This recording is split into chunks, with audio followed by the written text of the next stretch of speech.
हर हर महादेव। श्री शिवानमस्तुभ्यं। जय माता दी। प्रेम से बोलिए जय माता दी। चलिए मित्रों, माताओं बहनों, आज नवरात्रि का जो नवरात्रि चल रही है उनका चतुर्थ दिवस, चौथा दिन, उसकी कथा। चौथा दिन किस माता का है? माँ कुष्मांडा मैया का।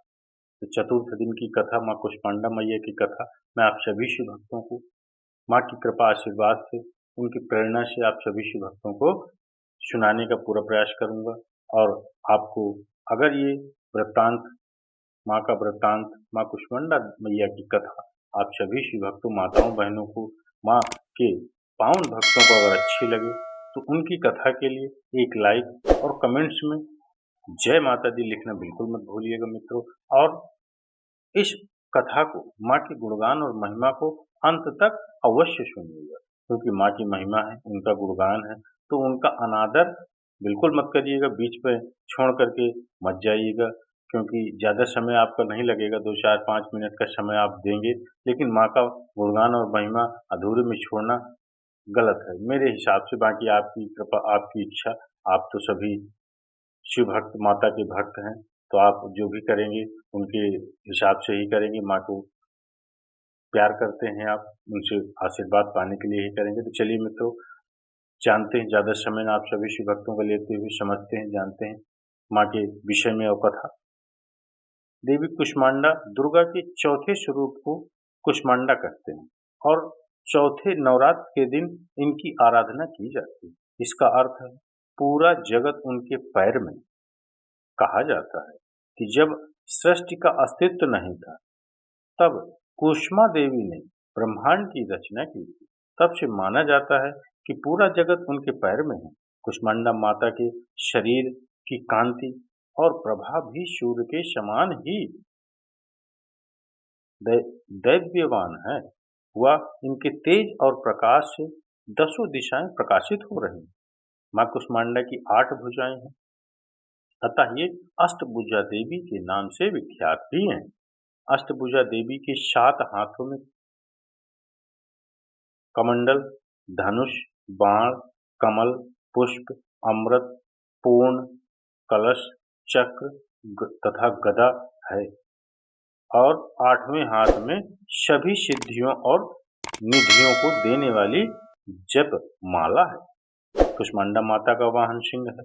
माँ कुष्मांडा की उपासना करने से भक्तों के समस्त रोग, शोक मिट जाते हैं और आयु, यश, बल और आरोग्य की वृद्धि होती है। कुष्मांडा माता को प्रसन्न करने के लिए जहाँ तक संभव हो सके माथे वाली तेजस्वी विवाहित महिला का पूजन कर भोजन में दही, हलवा खिलवाएं और तिलक या फल, धूप, सूखे मेवे और सौभाग्य का सामान भेंट करना चाहिए। समझ में आया मित्रों, माताओं बहनों, कि आपको इनको प्रसन्न करने के लिए क्या करना चाहिए? कि जो संभव हो तो बड़े हाथों वाली, जिनके हाथ थोड़ा बड़े हो, वो तेजस्वी विवाहित महिला का पूजन करें। भोजन में दही, हलवा खिलाएं और तिलक कर उसको फल, सूखे मेवे और सौभाग्य का सामान भेंट करना है। किसी किसी के देखते होंगे मित्रों, माताओं बहनों के हाथ थोड़ा सा लंबे होते हैं। सभी स्वाभाविक हम आपके से उनके हाथ थोड़ा सा लंबे होते हैं। ऐसी औरत को, ऐसी महिला को आपको ढूंढ करके उसके पूजन करना है। उसको ये सब चीजें जो मैंने बताई वो करना है।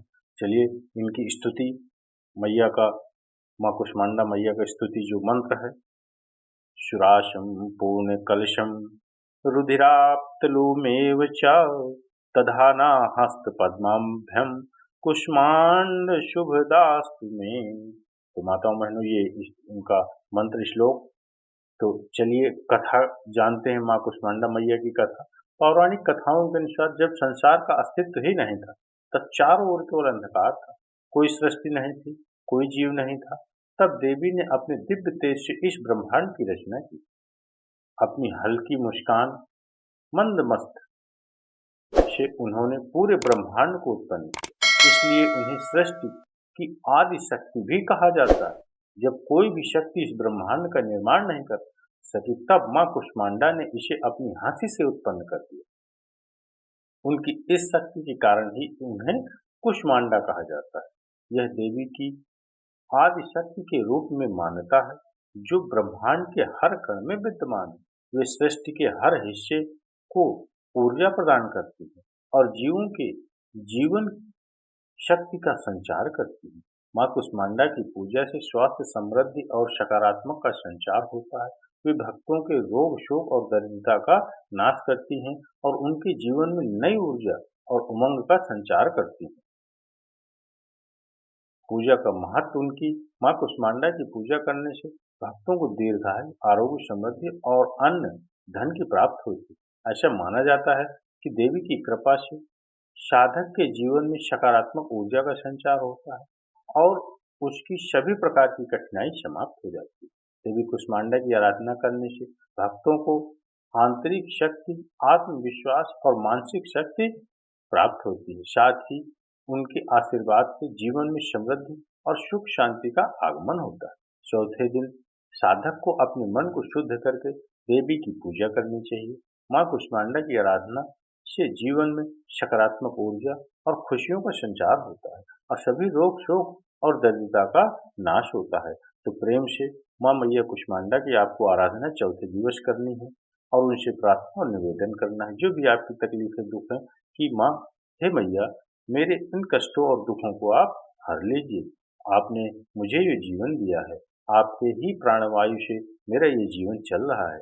इसके लिए मैं आपको धन्यवाद देता हूँ। उनको धन्यवाद दीजिए और उनसे प्रार्थना, विनम्र निवेदन करिए कि मुझे जो भी तकलीफें, दिक्कतें हैं मेरे जीवन में चल रही हैं, उनको आप हरिए और मेरे जीवन को खुशमय, खुशहाल और सुंदर बनाइए। तो चलिए माताओं, बहनों, मित्रों, अगर आप मेरा वीडियो यहाँ तक अभी देख रहे हैं अंत तक, तो अगर ये कथा आपको अच्छी लगी हो, माँ का गुणगान अच्छा लगा हो, उनकी महिमा अच्छी लगी हो, तो एक लाइक और कमेंट्स में जय माता दी, हर हर महादेव, ये श्री शिवानमस्तुभ्यम लिखना बिल्कुल मत भूलिए। तो चलिए मित्रों, प्रेम से बोलिए जय माता दी।